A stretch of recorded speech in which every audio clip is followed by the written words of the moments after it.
kukomboa ulimwengu. Anasema nimetumwa ili niwakomboe wanadamu, nisiwahukumu. Na ndio maana ukisoma hakuna mahali Yesu amehukumu mtu. Hataki kuhukumu, ila anawapokea hata wenye dhambi, anawasaidia wapone. Ni wewe mmoja wapo siku ya leo kwamba hakuja Yesu ili akuhukumu, bali kwanza amekuja ili akukomboe utoke kwenye hukumu. Sema tena, mimi sitahukumiwa. Yesu alihukumiwa badala yangu. Haleluya, haleluya. Lakini ni nini ninazungumza maneno haya? Kwa sababu ni upendo wa Mungu ndio ulimfanya afanye haya. Sasa ninatamka haya kwako wewe. Mungu aliyekutendea mambo haya, wewe utalipa nini kwa ajili ya Bwana? Haleluya. Naomba nitamke kidogo, unalipa nini kwa ajili ya Bwana? Wewe ulishakuwa ni mtu unayepita uende hukumuni, lakini Bwana akakusaidia, akamtoa mwana wake wa pekee afe msalabani. Haikuwa rahisi. Kwa nini nakwambia ilikuwa rahisi? Ukisoma maandiko, kuna mahali Yesu akafika mahali akamwambia Bwana, ikiwezekana kikombe hiki kiniepuke. Ndio maana ujue haikuwa rahisi. Hili jambo lilikuwa ni gumu. Hakuna mwanadamu ambaye angeweza kuliweza.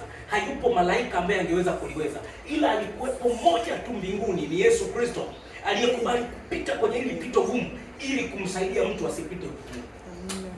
Huu upendo alioonyesha Yesu kwetu, sisi tunamuonyeshea nini?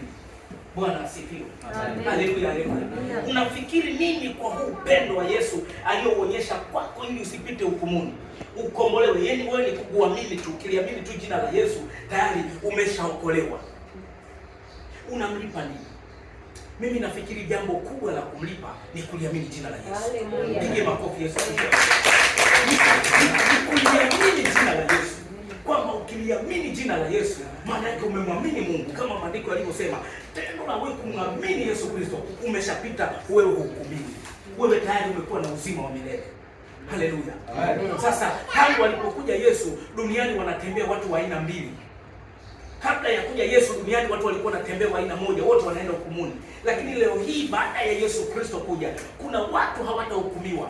Kuna watu hapa duniani wana uzima wa milele, na kuna watu hapa duniani wana mauti ya milele. Haleluya. Lakini sisi nini kinatusaidia? Tukiliamini tu jina la Yesu, tayari sisi tuna uzima wa milele. Kama yuko mahali hapa ambaye hajaliamini jina la Yesu, ni leo nafasi hii kuamini jina la Yesu ili usipite kwenye hukumu. Kwa nini natamka hukumu?